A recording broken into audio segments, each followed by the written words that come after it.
Bom, e lembrando que já é madrugada de quarta-feira em Israel, lá são 6 horas a mais.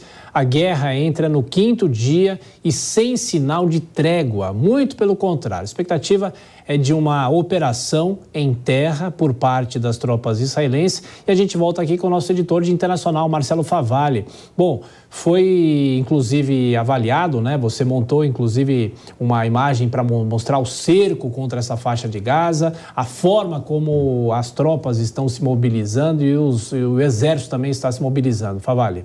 Bom, então vamos aqui.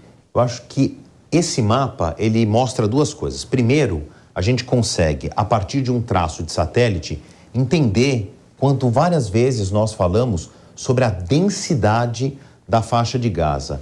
Olha o território israelense aqui, bem na fronteira, quantos bolsões vazios. E olha aqui na faixa de Gaza, centenas de milhares de ruazinhas, de vielas, muito intercaladas, muito juntas umas das outras. Se a gente olhar para o lado israelense, isso acontece em os bolsões bem mais isolados.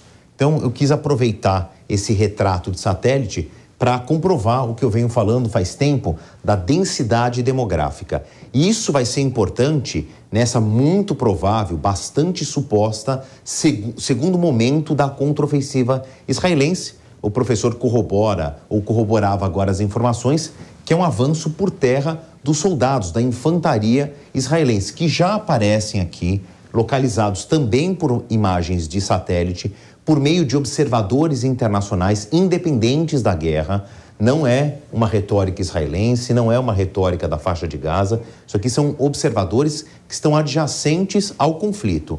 Então, eles identificaram, por satélite, sinal de celular, informações trianguladas, essas posições de destacamentos, ora pelotões mais bem estruturados, ora agrupamentos, mas são avanços de militares equipados e apoiados em direção à faixa de Gaza e que nesse momento já cercaram. Então, todo mundo já entendeu que essas bolinhas acinzentadas aqui são o que eu estou chamando desses destacamentos, em todas as direções, de norte e sul, só não tem aqui na parte do oceano, porque está se aproximando, inclusive, mais ao norte, um porta-aviões dos Estados Unidos com caças que vão ficar à disposição, todo esse equipamento ao exército de Israel, que tem os próprios caças. Mas aqui eu queria mostrar para vocês esse agrupamento como ele está. Um detalhe, o posicionamento deles, obviamente uma estratégia, né, de contradefesa, não está aleatório. Veja que esses agrupamentos, eles coincidem com estradas, com entroncamentos, com interligações de vias terrestres, que é justamente para garantir o acesso das tropas, perfeitamente, mas também garantem proteções dessas vias terrestres caso haja uma nova invasão, uma nova saída desses terroristas do Hamas que estão concentrados na faixa de Gaza. Então, diante da quantidade desses destacamentos, a gente entende que a partir de quarta, quinta, sexta-feira, na segunda metade da semana, no sábado, infelizmente, a gente tem a tendência, não há um direcionamento de trégua. A gente entende quando a guerra estiver se aproximando de uma semana, ou da sua primeira semana, esses destacamentos estarão muito próximos ou dentro da faixa de Gaza. Isso os analistas que nós ouvimos ao longo dos dias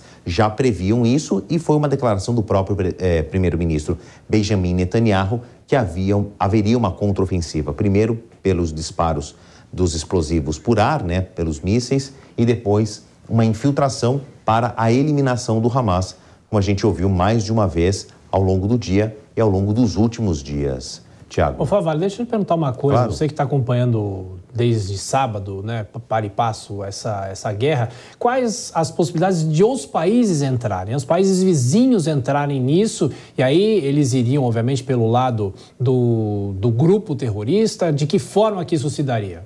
Bom, a gente já tem uma sinalização de grandes potências nessa ordem. Sim. Estados Unidos, França, Itália, Alemanha, Reino Unido, que já sinalizaram todo o apoio logístico, todo o apoio de equipamento, todo o apoio de inteligência para Israel. Ninguém, absolutamente ninguém, falou de destacamento de tropas, inclusive o Joe Biden, que foi o primeiro a sinalizar, porque essa aliança Estados Unidos e Israel, ela se estende por décadas, é uma relação muito íntima entre os dois países, culturalmente, financeiramente, estrategicamente, militarmente, mas o Joe Biden, presidente dos Estados Unidos, tomou muito cuidado para deixar muito claro que não haverá, numa expressão militar americana, boots on the ground, botas no chão. Quer dizer, os soldados americanos não vão participar efetivamente do conflito na infantaria, mas todo o apoio logístico, a exemplo de caças de guerra, já estão à disposição.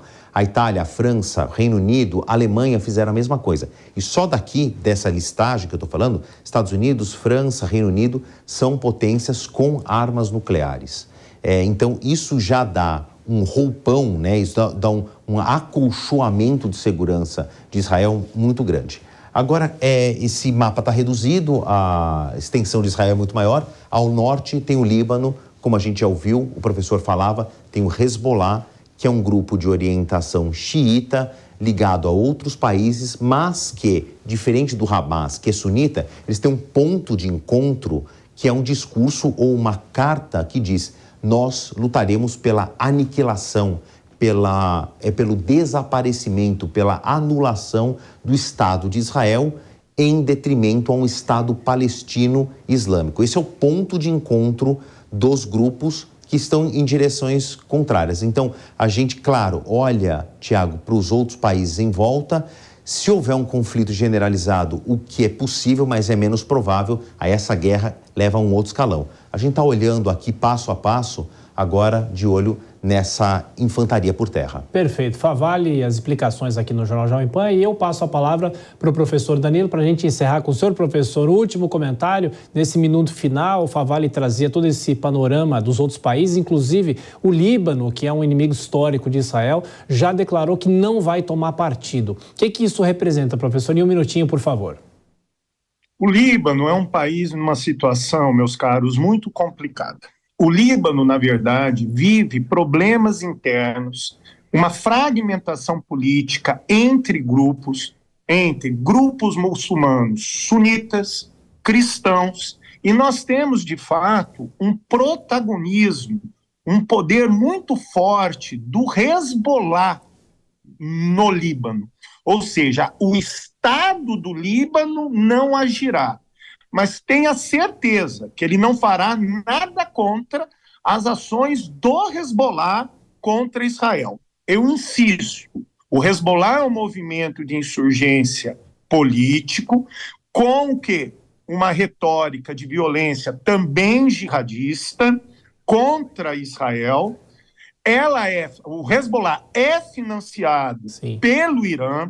Ele se fortaleceu por demais na guerra da Síria, foi uma força protagonista no apoio do regime do Bashar al-Assad. Inclusive, é uma das justificativas para Israel o quê? Menosprezar o Hamas. A atenção estava na fronteira norte, desde a guerra da Síria. O foco era a infiltração de insurgentes sunitas, alaíses, dentro do território israelense pela Síria e o Hezbollah no Líbano. O que fez com que Israel subestimasse o Hamas. Então, o Líbano se posiciona, entretanto, Hezbollah, financiado pelo Irã, será um braço de ação, de apoio ao Hamas, sob os olhares e financiamento do Irã. Isso é um ponto que tem que ser considerado. Professor Danilo, infelizmente nosso tempo terminou, mas esperamos receber o senhor outras vezes. Muito obrigado pela gentileza do senhor e até a próxima.